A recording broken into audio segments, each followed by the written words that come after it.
할렐루야.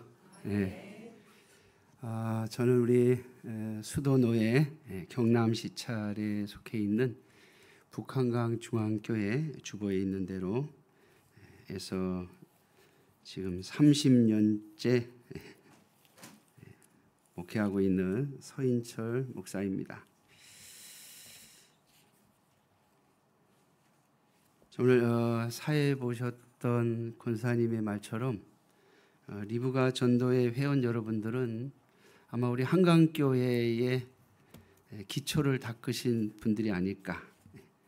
물론 나중에 신앙생활 하신 분들도 계시지만 젊어서부터 신앙생활 하셨다면 아마 우리 한강교회의 밑거름, 또 한강교회를 위해서 어떻게 보면 전 인생을 헌신하셨던 분들이라 그렇게 생각이 되어집니다. 아시죠? 드보라는 누구의 아내죠?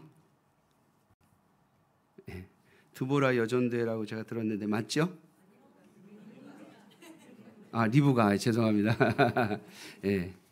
리브가 여전대라고 들었는데 리브가는 누구의 아내죠? 리브가 여전대인데 리브가가 누구의 아내인지도 모르면 안 되죠. 이삭의 아내입니다. 이삭의 아내. 여러분 이삭이 누구죠? 아브라함의 아들. 하나님이 믿음을 통해서 하나님의 은총으로 말미암아 주신 아들 이삭의 아내가 리브가입니다. 자, 그런데 이 리브가는 이삭보다 믿음이 좋은 사람이에요. 아세요? 이삭보다 자기 남편보다 믿음이 더 좋았어요. 물론 다 믿음이 좋기를 바라지만 우리 리브가 여전도의 회원들은 적어도 내가 그래도 리브가 여전도의 소속인데 내 남편보단 믿음이 좋아야죠.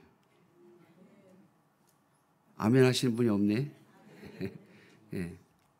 제가 왜 남편보다 믿음이 좋다고 하냐면요, 리브가는 야곱과 에서를 잉태했을 때 하나님이 말씀을 하나 주셨죠. 뱃속에서 아기 둘이 싸우니까 이게 도대체 뭡니까? 물었더니 하나님이 큰 자가 작은 자를 섬기리라. 낳고 보니까 에서가 큰 자고 야곱이 작은 자죠. 그죠? 그래서 리브가는 항상 그 말씀을 가슴에 새기고 있었어요. 그런데 이삭에게 여러분 리브가가 얘기했겠어요? 안 했겠어요? 그렇게 사이가 안 좋았을까요? 남편에게 얘기했죠. 내가 너무 아파서 뱃속에서 난리가 나길래 내가 하나님께 기도했더니 하나님이 이런 말씀을 주셨다고. 자, 그런데 이삭이 나이가 100세가 넘도록 약 40년 이상 지났어요. 그런데 야곱이 눈이 머니까 이제 내가 장자에게 축복을 해주고 가야지. 근데 누굴 불렀습니까? 에서를 불렀어요. 하나님은 누구라고 그랬는데? 야곱이라고 그랬잖아요. 하나님이 야곱이라고 그러셨는데 이삭은 그 하나님의 말씀을 잊어버렸는지 무시했는지 에서를 불러서 내가 너한테 장자의 축복 주겠다. 그러고서 가서 맛있는 요리를 해갖고 와라. 사냥해서. 그런데 리브가가 그 얘기를 듣고 야곱을 먼저 들려보내죠. 왜요? 장자의 축복은 누가 받아야 돼요? 야곱이 받아야 되는데 하나님이 그렇게 정하셨잖아요. 그래서 비록 남편을 속이고 야곱에게 아버지를 속이라고 했지만 아무튼 야곱에게 장자의 축복이 넘어가게 했습니다. 여러분 이삭이 에서가 왔을 때 속았다는 걸 알았어요. 그런데 성경에 보면 이삭이 부들부들 떱니다. 제가 어렸을 때 그렇게 들은 것 같아요. 이삭이 너무 화가 나가지고 감히 나를 속여? 나를 이렇게 속여? 그래서 떤 줄 알았어요. 아니요. 여러분 히브리서의 근거에서 보면 이삭은 그때 알았어요. 하나님이 야곱이라고 하셨는데 이게 맞구나. 이게 맞구나. 나는 내 뜻대로 하려고 그랬는데 하나님은 하나님의 뜻대로 하시는 분이구나. 내가 하나님의 뜻을 거스를 뻔했구나. 그래서 이삭이 부들부들 떤 거예요. 하나님이 무서워서. 내가 큰일 날 짓을 할 뻔했구나. 그리고 에서가 옵니다. 속았다는 걸 알았죠? 아버지, 안 돼요. 이거 취소. 이거 속아서 하신 거잖아요. 속아서. 그러니까 취소. 나에게 복을 빌어주십시오라고 했는데 이삭이 야곱에게 했던 기도를 취소하지 않습니다. 만약에 자기가 속았다는 것 때문에 떨었다면 취소해야죠. 이건 속아서 한 거니까.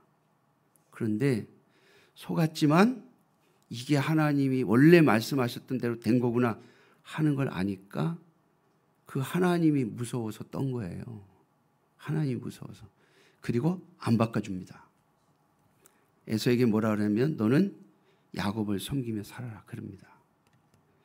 여러분 그러니까 이삭보다 누가요? 리브가가 믿음이 더 좋습니다. 믿습니까?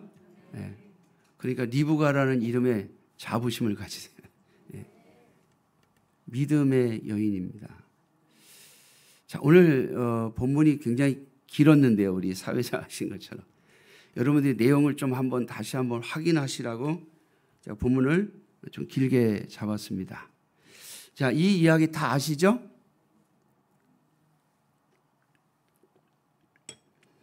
여러분, 이스라엘의 역사 속에서 예수님 이전에 이스라엘의 역사 속에서 가장 하나님이 귀하게 쓰신 사람이 누군지 아세요? 이스라엘의 역사 속에서 하나님이 내 마음에 쏙 들었다 한 사람, 다윗이죠. 여러분 그 다윗의 이야기를 기록한 성경이 사무엘서입니다. 그런데 이 사무엘서의 첫 번째 앞부분에 누가 나오냐면 한나라는 여인이 나와요. 자녀가 없어서 자녀가 안 생겨서 하나님 앞에 굉장히 부르짖습니다. 하나님 나도 아들 하나 주시면 안 돼요? 왜 남들은 다 낳는 아들 나는 못 낳죠? 나는 못 낳죠? 여러분 요즘 시대에는 자녀 없는 사람도 많습니다. 왜냐하면 우리 스스로가 지구를 많이 오염시켰고 우리 몸을 오염시켰기 때문에 이게 의학적으로 자녀를 못 낳게 되는 몸이 되신 분들이 많아요. 그런데 고대에는 그런 게 없었거든요. 그러니까 결혼하면 거의 대부분이 다 자녀를 낳는 게 정상이에요. 그런데 한나만 못 낳습니다. 그러니까 하나님 앞에 아들 낳게 해달라고 부르짖다가 결국 낳았어요, 못 낳았어요? 낳았잖아요. 자, 그런데 그 위대한 다윗 왕의 이야기를 시작을 할 때 하나님이 한나라고 하는 여인의 기도에서 시작을 합니다. 자, 그런데 오늘 우리가 읽은 이 누가복음 누구에 대한 이야기죠? 다윗 왕보다 더 위대한 왕, 우리의 영원한 왕, 예수 그리스도 왕, 예수 왕에 대한 이야기를 시작을 합니다. 그런데 이 예수 왕에 대한 이야기를 시작을 하는데 누굴 얘기를 해요? 세례 요한에 태어나는 이야기를 합니다. 다윗 왕의 이야기를 하기 전에 사무엘이 태어나는 이야기를 하는데 오늘 본문 누가복음은 위대하신 왕 예수 그리스도가 등장하시는데 그 등장의 이야기를 하기 전에 누가요? 세례 요한이 태어나는 이야기를 해요. 자, 세례 요한의 아버지는 제사장입니다. 그런데 이 세례 요한의 아버지가 제사장의 그 차례를 따라서 제사장의 역할을 감당하려고 성전에 들어갔는데 오늘 본문에 있는 것처럼 천사가 나타나서 뭐라고 합니까? 자, 다시 한번 확인해서 읽겠습니다. 13절입니다. 13절. 천사가 그에게 이르되 사가랴여 무서워하지 말라. 너의 간구함이 들린지라. 내 아내 엘리사벳이 내게 아들을 낳아주리니 그 이름을 요한이라 하라. 자, 요한이 태어날 것을 가브리엘 천사를 통해서 예언해 주시면서 뭐라고 그러십니까? 사가랴야 너의 간구함이 나 여호와께 들렸다. 자, 비슷한 원리잖아요. 비슷한 원리잖아요. 사가랴 너의 기도를 듣고 내가 너에게 세례 요한을 준다. 할렐루야죠. 제가 저희 교회 올해 표어를요, 기도하라, 찬송하라 이렇게 정했어요. 기도해서 응답받고 응답받으면 하나님께 찬송해라. 야고보서에 있는 말씀이죠. 너희 중에 고난당하는 자가 있느냐? 저는 기도할 것이요. 즐거워하는 자가 있느냐? 저는 찬송할지어다. 자, 사가랴가 도대체 무슨 기도를 했을까요? 사가랴가 도대체 무슨 기도를 했을까요? 우리는 사무엘서를 보고 누가복음을 보면서 그리고 이 본문을 보면서 이 말씀을 보면서 쉽게 너무나도 쉽게 사가랴도 하나님 나 제사장인데 왜 나는 아들 안 줘요? 나도 아들 하나만 주면 안 돼요? 제사장 직분 이어가야 될 거 아닙니까? 여러분 고대에는 제사장 직분이 어떻게 해요? 이어가는 거죠. 자, 오늘날 목사의 직분 이어갑니까? 목사의 아들이면 목사 됩니까? 아니죠. 오늘날 목사하고 제사장은 조금 차원이 다릅니다. 근데 세례 요한의 시대에는 아버지가 제사장이면 아들도 제사장이에요. 이어가는 겁니다. 그런데 지금 사가랴는 자식이 없어요. 그리고 나이가 많이 들었어요. 무슨 기도했을까요? 우리는 너무나도 쉽게 하나님 나도 아들 하나 주시면 안 돼요? 라고 기도했을 것이라고 쉽게 생각해 버려요. 아니요. 사가랴는 아들 달라고 기도한 적이 없어요. 자, 오늘 본문을 보면 그 증거가 있습니다. 첫 번째는 사가랴도 나이가 많이 들었고 그의 아내 엘리사벳도 나이가 많이 들었다 그랬어요. 자, 우리 드보라 여전도의 회원들 중에 이쪽에 다 앉아 계신가요? 죄송합니다. 드보라가 입에 뺀. 리브가 여전도에 다 여기 계신가요? 이쪽에 앉으셨네요. 리브가 여전도의 우리 회원 여러분들 아들 달라고 기도하시는 분 있어요 여기? 아들 하나님 나 아들 하나 주세요. 기도하시는 분 있으세요? 만약에 그렇게 기도하시는 분이 계시다면 다 웃을 거예요. 아니 나이 70 넘어서 무슨 아들? 그렇잖아요. 나이 70 넘어서 무슨 아들? 믿음으로 구한다고요? 아니요. 여러분 아브라함의 아내 사라가 이삭을 낳았죠? 자, 사라가 아들 달라고 기도한 적 있어요? 없어요. 하나님 나도 애 갖게 해주세요. 안 했어요. 왜? 이미 본인의 경수가 끊어졌거든요. 아브라함도 아들 달라고 기도한 적이 없어요. 사라가 그렇게 된 거 알고 있기 때문에. 그런데 엘리사벳이 기도했겠어요? 사가랴가 기도했겠어요? 하나님 나도 우리도 아들 하나 주세요. 그 기도 안 했어요. 그런데 하나님이 오늘 본문에 분명히 말씀하시죠. 너의 간구함이 내게 들려서 내가 너에게 아들을 줄 텐데 낳으면 이름을 뭐하라고 하라고요?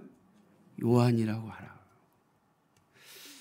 그러면 여러분 사가랴는 무슨 기도를 했을까요? 오늘 본문을 잘 읽어봐도 그 이유를 알 수 있지만 좀 더 넓게 확장해 보면 여러분 세례 요한이 태어날 시기에 또 사가랴가 제사장을 하는 시기에 이 시대는 예수님의 시기하고 한 30년 정도밖에 차이가 안 납니다. 그런데 예수님의 시대에 여러분 제사장들이 뭐 했는 줄 아세요? 성전에서 강도짓을 했어요. 예수님이 예루살렘 성전에 가셔서 양, 소 파는 자들, 비둘기 파는 자들, 돈 바꾸는 자들 전부 뒤집어 엎으시며 쫓으시면서 뭐라고 하셨죠? 내 집은 만민의 기도하는 집이라고 했거늘 너희가 강도의 소굴로 만들었다 라고 책망하십니다. 이게 이 사가랴 시대의 제사장들의 모습이에요. 교회의 지도자들의 모습이에요. 사가랴는 자신이 제사장 역할을 하면서 오늘 본문에 보면 하나님 뭐라고 하시냐면 이 사가랴는 의인이다 그렇게 말씀하십니다. 그러면서 하나님의 말씀을 잘 준행하는 그러한 사람이라고 했어요. 6절 말씀해 보니까 이 두 사람이 하나님 앞에 의인이니 주의 모든 계명과 규례대로 흠이 없이 행하더라. 여러분, 하나님 말씀대로 행하는 자는 특별히 신앙적으로 어두운 시대에는 반드시 욕먹게 돼 있습니다. 왜냐하면 다른 제사장들은 다 성전의 장사꾼들을 불러들여서 스스로 뒷돈을 챙기고 스스로를 챙기면서 살아가고 있는데 이 사가랴는 그렇게 안 살았잖아요. 하나님 말씀대로 하나님 계명대로 살려고 하니까 여러분 다른 제사장들이 뭐라고 그랬겠어요? 야, 너만 잘났냐? 너만 깨끗하냐? 야, 우리 다 제사장 그 목 갖고 살기가 얼마나 힘든데 가뜩이나 나라도 없이 살아가면서 이스라엘 백성들의 신앙이 점점 무너져 가서 헌금도 점점 줄어드는데 이런 거야. 똑같은 거예요. 제사 드리러 온 사람도 적고 하나님 앞에 헌신하는 사람도 적은데 우리도 남들처럼은 살아봐야지. 그러니까 그래서 우리가 조금 뒤에서 스스로 챙기고 있는데 왜 너만 안 해? 왜 너만 안 해? 같이 해야지 우리가 덜 불편하지. 여러분, 사실 그러면서 이스라엘의 신앙은 무너져 내려가고 있었어요.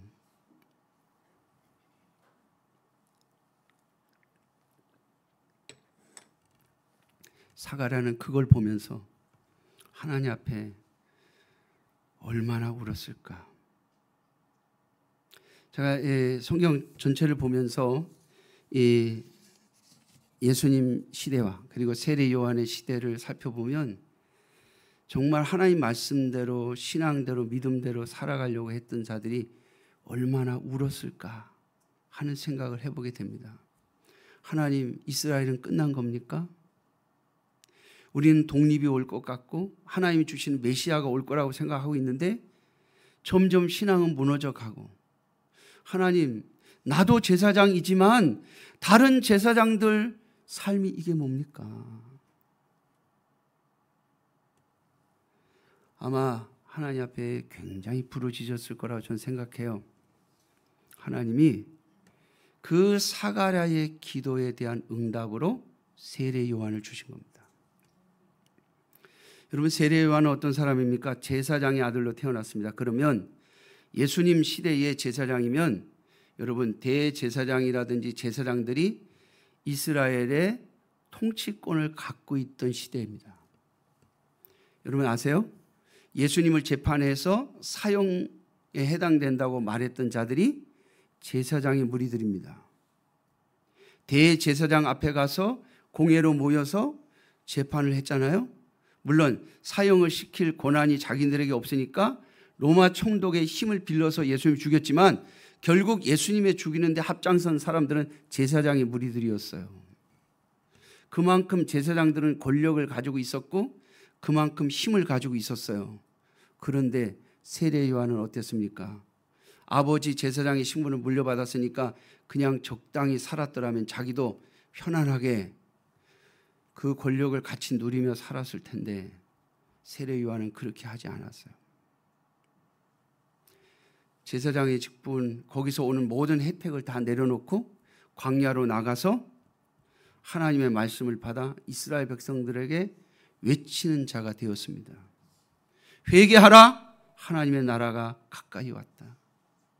너희들 이렇게 살면 하나님의 심판이 임한다 라고 외치는 사람이었습니다. 여러분, 하나님께서 사가랴의 기도를 들으시고 사가랴와 엘리사벳에게 이스라엘 민족을 위하여, 아니 하나님의 교회를 위하여 자신의 모든 것을 내려놓을 수 있는 사람, 자신의 생명을 내려놓을 수 있는 사람, 그 사람 세례 요한을 주신 겁니다. 사랑하는 성도 여러분, 그래서 사가랴의 기도가 응답된 겁니다. 하나님, 오늘날로 말하면 이스라엘 민족은 하나님의 교회 아닙니까? 하나님의 교회가 무너져 내려갑니다.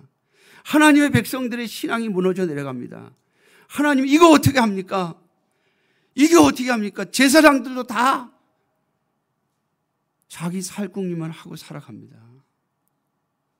하나님 앞에 온전한 제사는 뒷전이고 제사 제도를 통해서 자신들의 뒷주머니를 차고 있습니다. 하나님, 이 하나님의 교회는 어디로 갑니까? 그렇게 부르짖는 사가랴의 그 기도를 하나님이 들으시고 내가 너한테 아들을 하나 줘서 그 아들로 말미암아 이스라엘 백성들을 회개시켜 누구에게요? 예수 그리스도의 백성을 만드는 일을 내가 하겠다. 오늘 본문에 그렇게 예언해 주고 계십니다. 그리고 하나님 실제로 그렇게 하셨죠? 여러분, 세례 요한은 사람들이 많이 따랐습니다. 예수님은 기적을 보고 따랐는데 세례 요한은요, 특별하게 기적을 행했다는 말이 성경에 없어요.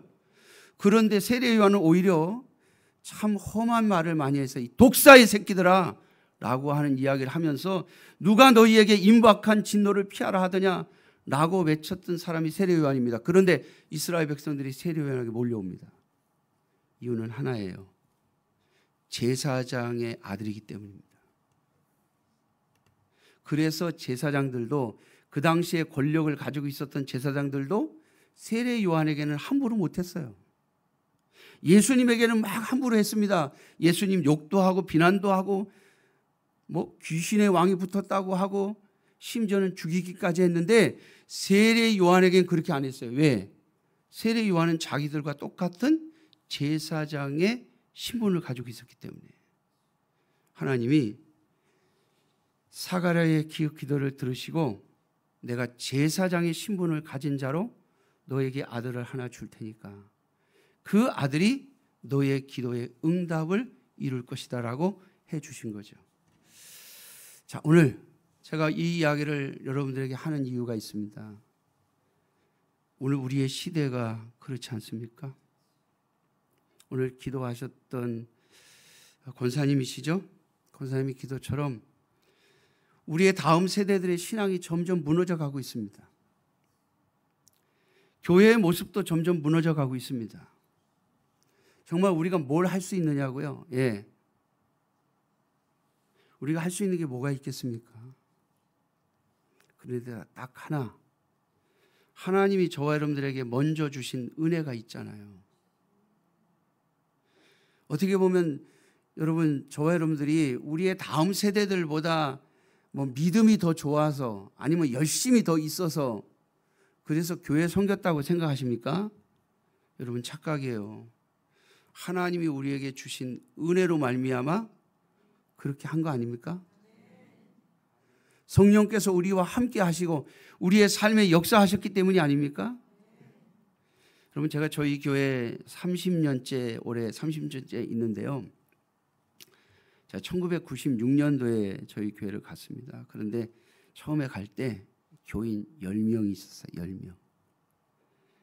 10명 있었는데 제일 젊으신 분이 저희 아버님보다 1살 적으신 분. 그리고 젊은 분이 한 분 있었는데 그분은 장애인. 그리고 나머지는 다 그 윗대 분들이에요. 제가 처음에 저희 교회를 가서요, 그런 생각을 했습니다. 주여, 내가 여기서 뭘 할 수 있습니까? 저분들을 데리고 내가 뭘 할 수 있지? 왜요? 설교하면 바로 그 자리에서 잊어버립니다. 끝나고도 아니고 그 자리에서 제가 5분 전에 한 얘기를 다시 물으면 기억을 못 해내요. 5분 전에 한 얘기.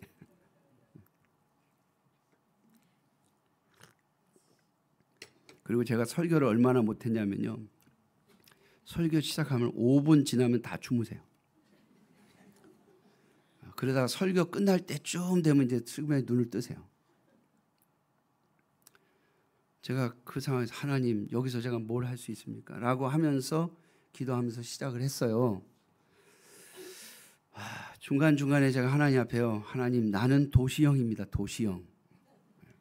난 시골형이 아니고 도시형입니다. 저는 이 풀 맬 줄도 모르고 흙 만지는 것도 싫고 뭐 농사 짓는 건 아예 모르고 나무 이름도 잘 모르고 풀 이름은 뭐 말할 것도 없고 하나님 나는 마트에 가서 쇼핑하는 거 좋아하고 세운상가 가서 한 2-3시간씩 구경하고 다니는 거 좋아하고 제가 인천에 살면서요 가끔 세운상가 와가지고요 거기를 쫙 구경하고 다녔어요. 전자제품이라든지 여러분 아시죠?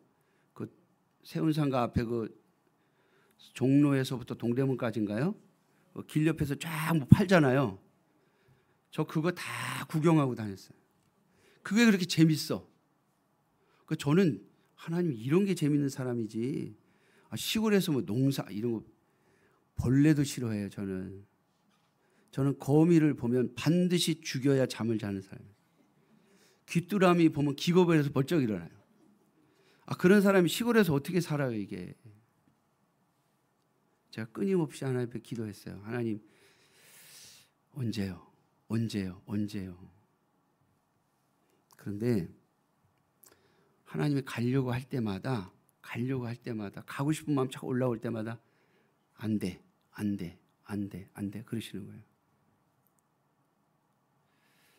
그래서 제가 하도 안 된다고 그러셔서 제가 기도하다 그랬어요. 하나님 제가 조건이 있어요. 조건이. 이 교회를 자립시켜 주세요. 그리고 선교 마음 놓고 하는 교회 되게 해주세요. 제가 그렇게 기도를 했어요. 그러면 제가 안 갈게요.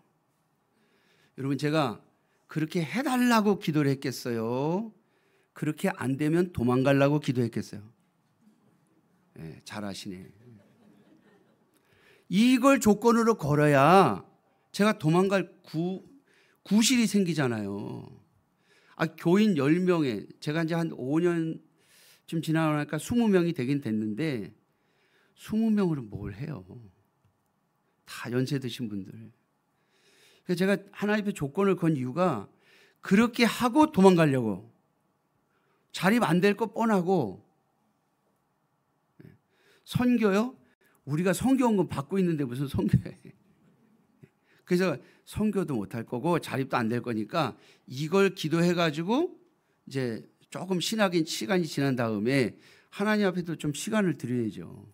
금방 해놓고 금방 안 해준다고 하면은 그건 좀 염치가 없는 거고 한 몇 년 기다렸다가 안 되면 이제 하나님 안 해주셨으니까 책임은 하나님께 있는 겁니다. 그리고 이제 도망가려고 그랬어요.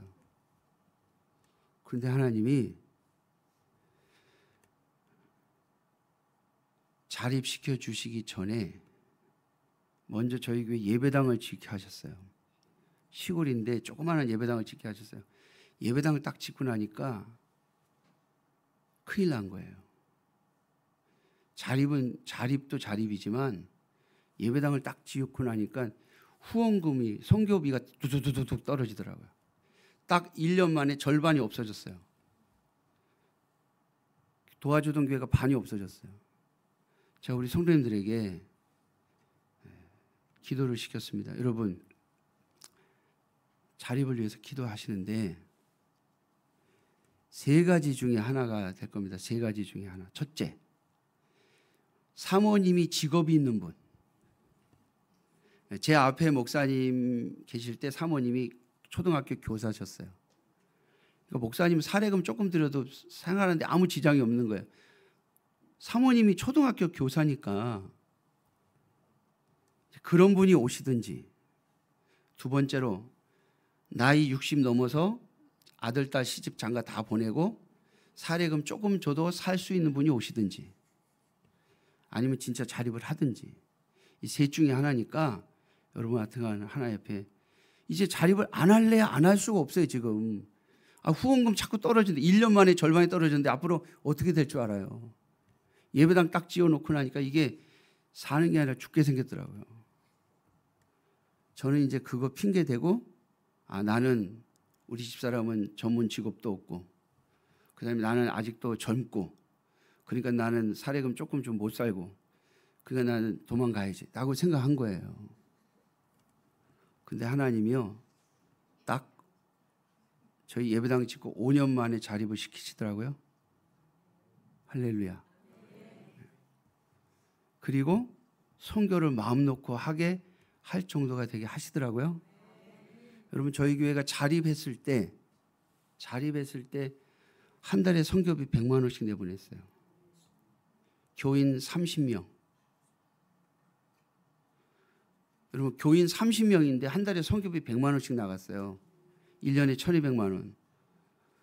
제가 하나님 앞에 뭐 핑계 댈 게 있어야지 간다 그러지. 핑계를 자립시켜 놨지. 선교 한 달에 100만 원씩 나가지. 30명인데 교인 30명인데 핑계거리가 없잖아요. 그래서 제가 그럭저럭 30년 지금 있어요. 30년째. 여러분 제가 믿음이 좋아서라고요? 아니요. 하나님이 역사하신 거 하나님의 응답이 있으니까 지금까지 버텨온 거예요. 여러분들의 신앙도 마찬가지 아닌가요? 맞죠? 여러분 그러면 저와 여러분들이 정말 하나님 앞에 울면서 기도해야 되는 게 있어요. 하나님 오늘 말씀에 나오는 것처럼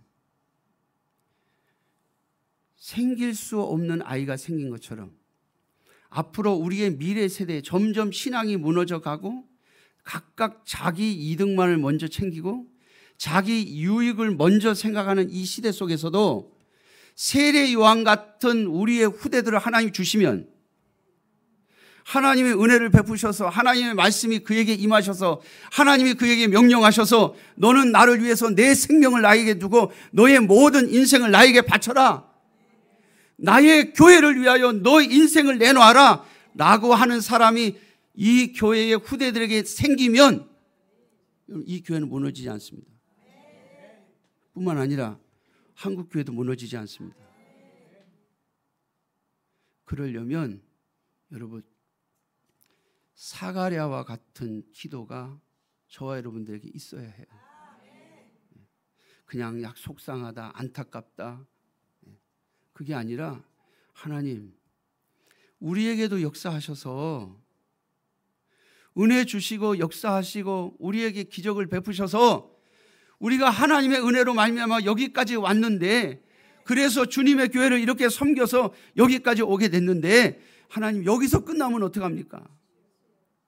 지난번에 우리 노예에서 세미나를 하는데 재직 세미나 할 때 보니까 어느 장로님이 와서 그러더라고요. 앞으로 이제 교회 헌금이 계속 줄어들 거래요. 왜? 지금 교회 헌금하는 게 60대, 70대 이런 분들이 하지 30세, 40대들은 안 한대.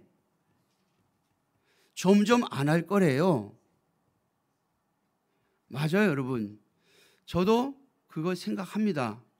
앞으로 우리 시대가 우리 교회의 다음 세대들이 그렇게 흘러갈 거 알아요.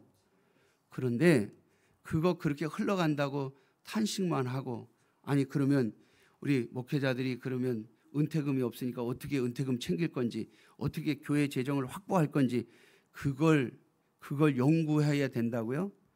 여러분 천만에요. 제가 그때 세미나를 들으면서요 그런 얘기를 들었어요.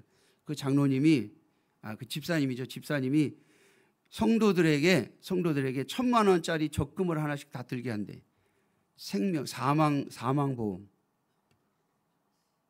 그래가지고 나 죽으면 1,000만 원 나오는 거, 뭐 1억 나오는 건가 1,000만 원 나오는 거, 하여튼 돈이 목돈이 나오는 거를 성도들이 적금을 들어가지고 나 죽으면 이 보험은 교회가 가져가게 해달라. 유언서 쓰고 서약서 쓰고 그렇게 해가지고 성도들한테 한 구자씩 들게 하면 성도들 한 사람 죽을 때마다 교회에 뭐 1억 원씩 뭐 1,000만 원씩 생기니까 그걸로 이제 앞으로 교회를 유지해야 된다. 여러분 분명히 수학적으로는 맞아요. 수학적으로는. 근데 여러분 하나님의 교회는 그렇게 운영되어지는 게 아니잖아요. 그렇죠? 하나님의 교회는 예수 그리스도의 은혜를 입은 자가 자신의 전 삶을 들여서 보존되는 거예요. 그렇게 세워져 가는 거예요. 그런 성도들을 하나님이 불러서 앉히시면 그 교회가 유지돼 가는 거예요. 여러분, 하나님 우리의 다음 세대에도 나와 같은 은혜, 죽음에서 건짐받는 은혜, 주님의 말씀 앞에 엎드려서 회개하고 통곡하며 하나님 내 전 재산 주님 앞에 다 드리겠습니다. 내 생명 주님 앞에 드리겠습니다. 그렇게 고백하며 나오는 성도, 그런 성도들을 하나님 우리 다음 세대에 주세요.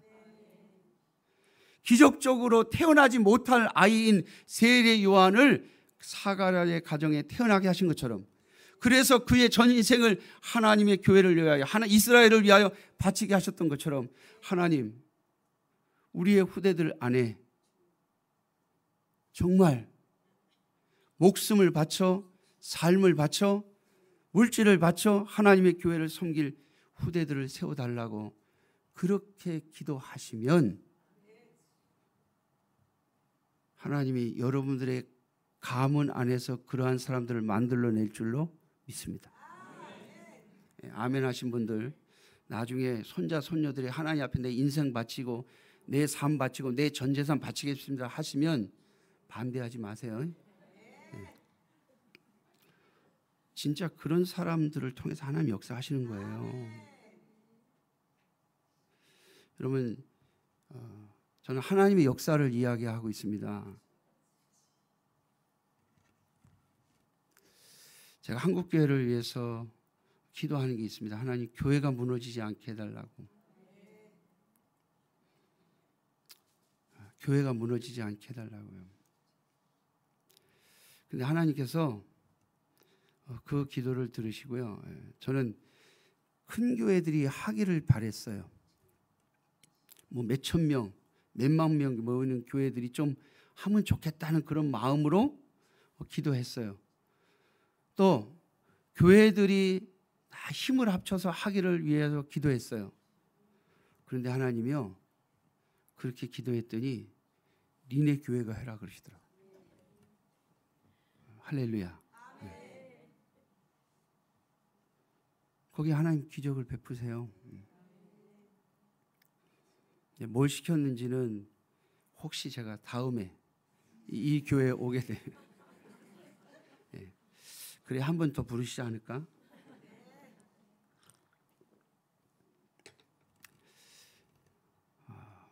모르겠어요. 지금 하나님이 시킨 거 제가 두 가지 했고, 우리 한국교회를 생각하면서 제가 세 번째 기도하고 하나님 시켜서 하는 게 있는데, 그건 이제 시작이니까 어떻게 하실지는 저도 잘 모르겠어요. 그러나 여러분, 저희 교인 한 40명 간신히 모입니다. 주일날 낮에. 오늘 보니까 서너 명 모인 것 같아요. 오늘 몇 사람 빠졌는데, 근데 하나님이 이상한 걸 시키세요. 여러분, 사가랴, 엘리사벳 어찌 보면 이제 어떻게 보면 자신들의 노년을 정리할 나이 아닙니까? 그런데 하나님이 나이 많이 들어 자녀도 낳을 수 없는 그들에게 아기를 하나 주시면서 이거 잘 키워서 너 노후에 보장받으라가 아니라 이거 잘 키워서 하나님의 교회 이스라엘을 위해서 통째로 내놔라. 여러분, 세례 요한은 그렇게 30대 초반에 자신의 목숨을 내어 놓았습니다. 이스라엘을 향하여 우리가 하나님 앞에 범죄하면 큰일 난다. 우리가 하나님 앞에 범죄하면 이 나라 망한다. 하나님 앞에 범죄하면 무너진다. 라고 외치면서 특별히 그 당시에 헤롯 왕의 잘못을 지적하다가 감옥에 갇히고 결국엔 목숨을 잃었죠.